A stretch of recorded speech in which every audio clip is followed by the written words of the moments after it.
for, I guess, almost 30 years, and it looks like it's working there. It's worked in Dallas. So the perception that it's an absolute failure and it can never succeed, I think that's maybe untrue, but they have to start winning games and they have to develop properly. I think they were wildly unlucky that they didn't win the Austin Matthews lottery. That would have been, in my opinion, the big turning point for that franchise. I'm not convinced it can fail. I am surprised at what lengths and depths the NHL is going to save it, though. I wish they'd done that with the Oakland Seals, who were a favorite of mine when I was a kid.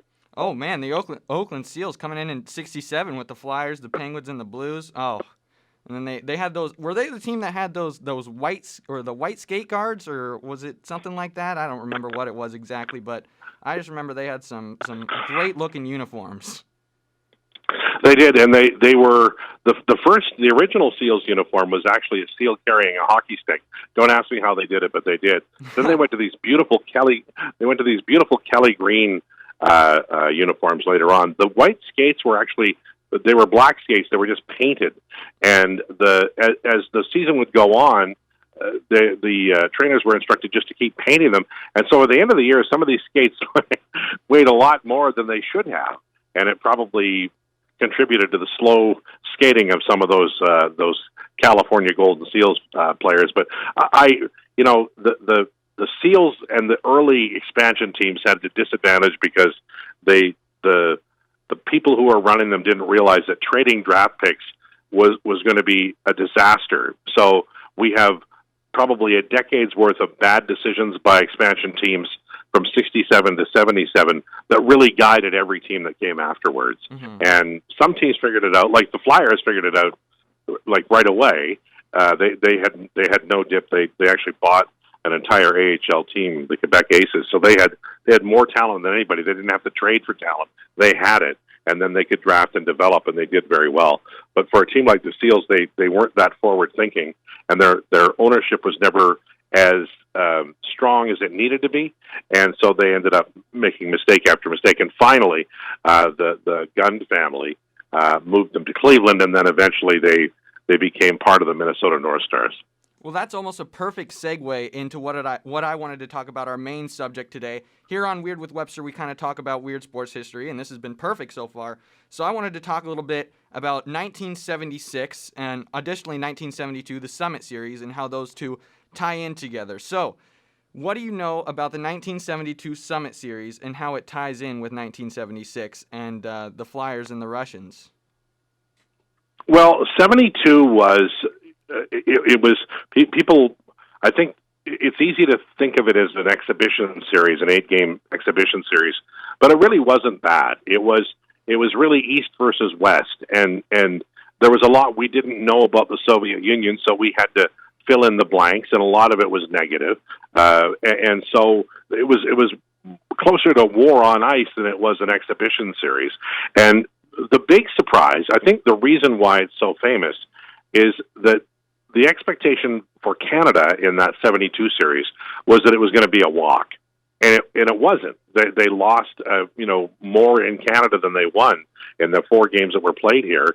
And by the end of it, by the time they got to Vancouver, Canadian fans were just out of their minds with anger and rage, and the players were disappointed, but they were also shocked at the reaction by the Canadian fans. So they salvaged it when they went over to Russia, but it was more than an exhibition series. And one of the key moments involved a Flyer, Bobby Clark, and Valery Harlamov, who was, I thought of him as their best player. I'm sure that historians, may feel like somebody else was more effective, but at the time, Harlamov was impossible to catch. He was a brilliant skater, a fantastic stick handler, and they simply could not contain him. And Clark did. Clark slashed him and ended his series, and that was a turning point. It's not one we highlight in Canada no. for obvious reasons, but it was a turning point. And so after that, there was after the series was over, there was a great deal of relief in Canada, but there was also a real appetite for that kind of hockey because the Russians played what I would call a control game or a possession game. I don't think they were better players than the Canadians, but they were really good at not losing possession of the puck to the point where Kenny Dryden, one of the Canadian goaltenders, had a terrible time with the Russians because they inevitably would pass it into the net.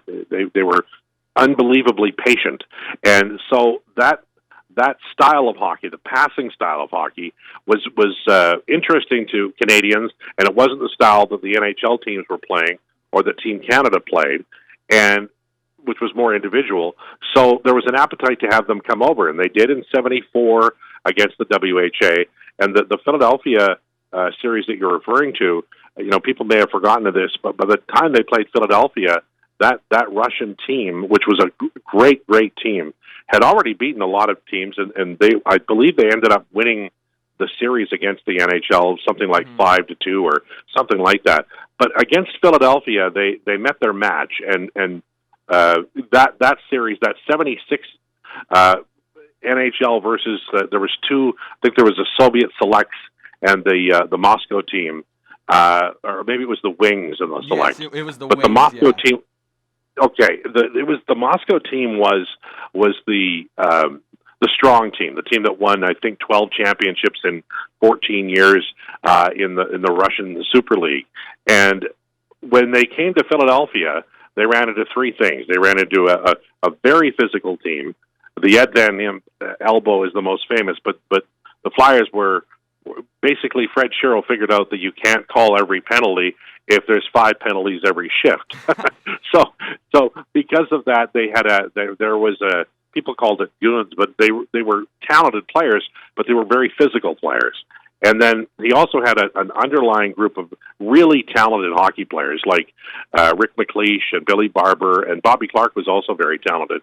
Enough talent so they could win, and they always had great goaltending, as well as a few other things like shorter shifts. Shura was a champion of all his players having shorter shifts, and they also stood up in the blue line against the Russians a lot, and the other teams didn't do that in that particular time. Mm-hmm.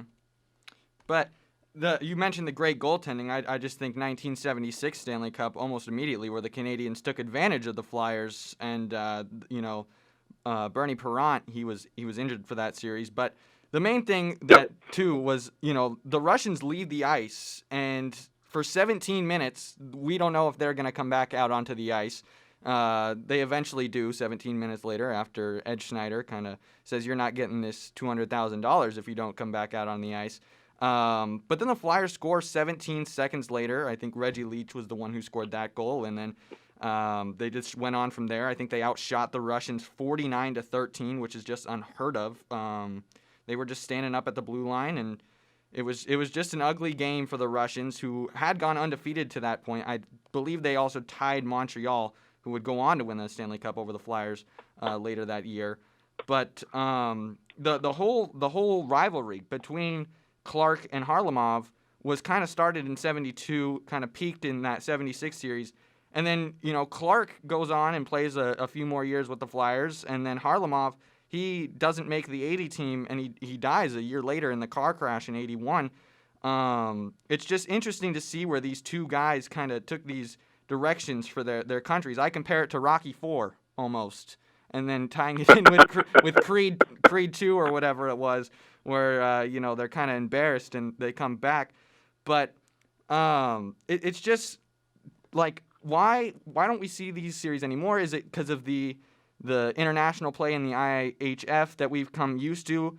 But do you think there could ever be a time where a KHL team plays an NHL or an AHL team and could win like they used to, or has that been completely shut down now? Well, I think the world is a different place now. The Russian team that we're talking about, the Red Army team, they would never have been eligible for things like free agency.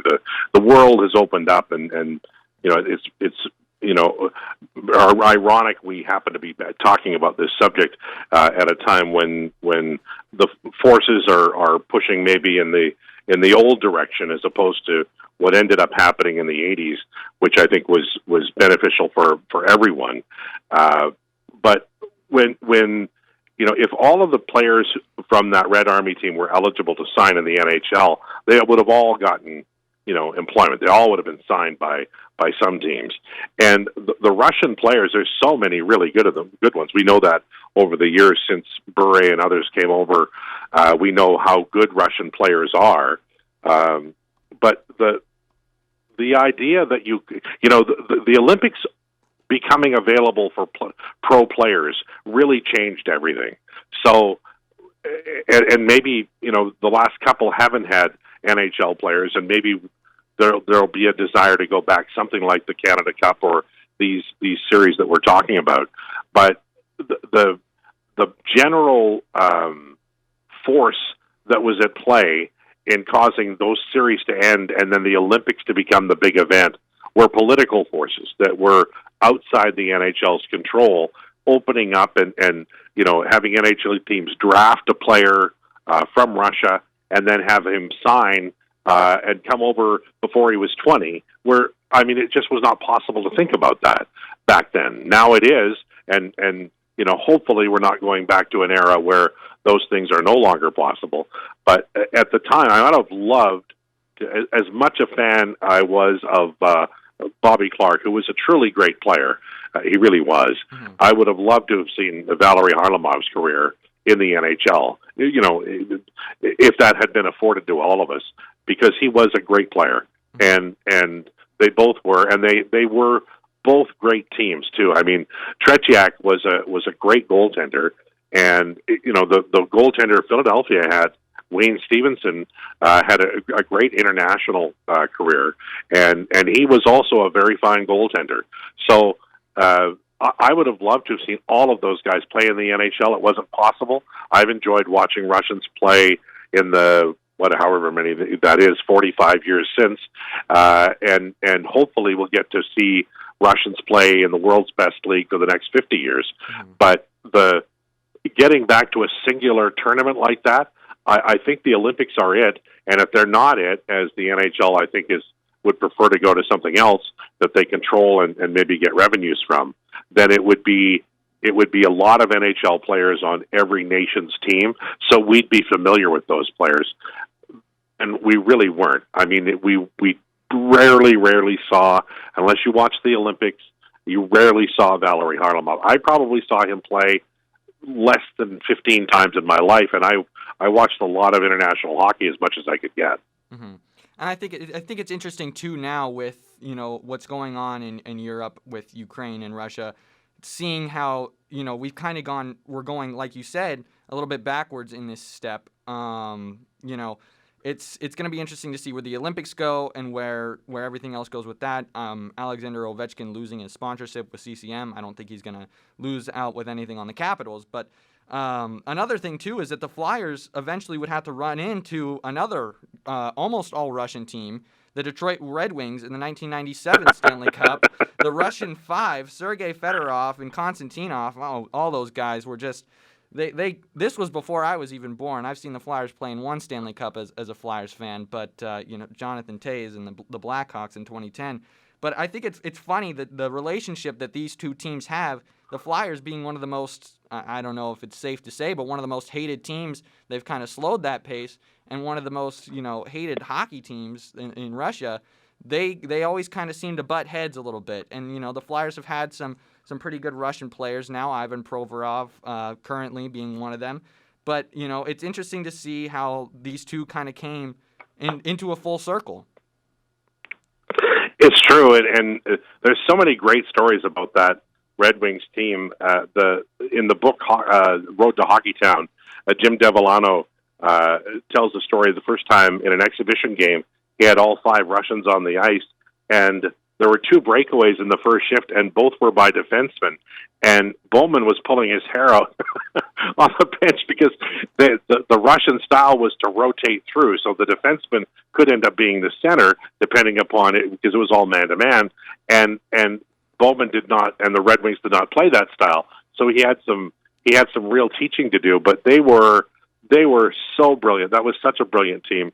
And the Flyers, who a decade previously had been trying very hard and knocking on the door against the Edmonton Oilers, who were built on based on the Winnipeg Jets, who were built basically because of the high-flying Russians.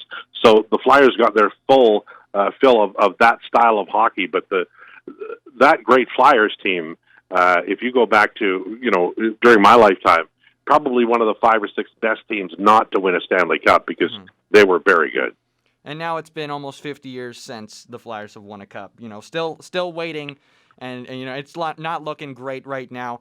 But we're going to move on this date, a couple of hockey facts here. On this date, 1968, Jean Beliveau in Montreal became the second NHL player to score 1,000 points.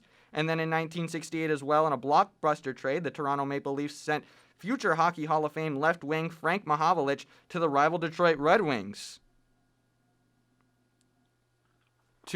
Both of those stories are so huge. Beliveau was a great center for Montreal, and they won not every cup, but a lot of cups during his time. And the Mahovlich trade for English Canada was a betrayal because Frank Mahovlich was so wildly popular. I lived in a house that was a Maple Leafs, and that trade was a bridge too far for some of my family members, and it worked out for Mahovlich because he got traded by Detroit to Montreal in time for Mahovlich to be part of the 71 Stanley Cup winning team, and I think he was also on the 73 team as well. So those two items, the Beliveau and the Mahovlich item, historically were big moments that would impact. They had definitely impacted the 50s and the 60s, but specifically Beliveau, who was part of the 71 Stanley Cup, and Mahovlich, who was also a part. After long careers, they ended up playing together and winning the Stanley Cup together in Montreal, of all places, which further killed Toronto Maple Leafs fans. Would that be considered Toronto's worst trade of all time? Well, they've had a lot of them. They really have. They gave up the. Well, no, I mean, you ask, I'm telling you, they have had a lot of trades that have just killed them. And Niedermeyer, they gave up the pick that turned into Niedermeyer, who was a Hall of Fame defenseman, and they got a good defenseman back, but it was a very harmful trade. The thing about the Mahovlich trade was that it happened not too terribly long after they'd won the 67 Stanley Cup. And they were, Punch Imlach was bringing in a lot of younger players because he had to, but Mahovlich was perceived as a guy who was expendable. And in a lot of ways, he really was probably one of the last players you'd want to trade because he had 5 or 6 really good years left. He had great value, but the Leafs were never able to recapture that. And in fact, Imlach was fired, I believe, within a year after making, or maybe 2 years after making that trade. And the Leafs haven't won a Stanley Cup since, as you say. And looks like they might have a shot this year, but it's been a long time. And then moving on to our final segment now, the trivia question. You had a heck of a trivia question for me last week, and that usually doesn't happen. Usually I'm the one asking the questions, where you were telling me about the no-hitter, the 7-inning no-hitter from the Montreal Expos, Pascual Perez in a 6-inning game. And then, I think Von Hayes would have come through in the 8th or whenever he would have batted. But my trivia question for you today, I had to come up with a wacky one. I've been trying to stump some people. Too many people have been getting my trivia questions right. So I tried to come up with an off-the-wall, wacky movie one. So my trivia question today is, what was the name of the Dolphins' real-life mascot that was in the movie Ace Ventura? Well, you've stumped me. I've seen the movie Ace Ventura, but I do not know. Flipper? That's a great guess, and I'm sure at some point the Dolphins have had a mascot named Flipper, but in the movie that is not his name. So I will tweet this out here in just a few minutes after the show, and then it will be open to everyone. I know last week we had some controversy with Mac coming in with the 2009 World Series. That will not happen again. I just happened to like the answer, but, he was playing to my emotions there, so we had to give him a point. He's so far behind down in the standings. I don't think he'll catch up, but the current leaderboard is Adriano Dupadre at 4, Zach Wargo at 3, you have 1, Evan Reiser has 1, Max Flam with 1, Jacob Shannon with 1, and Dylan Pescator also at 1. So we'll see if there's some kind of comeback here. I'm waiting for it. Do you think you have a comeback in yet? No. Oh, well. No, I don't.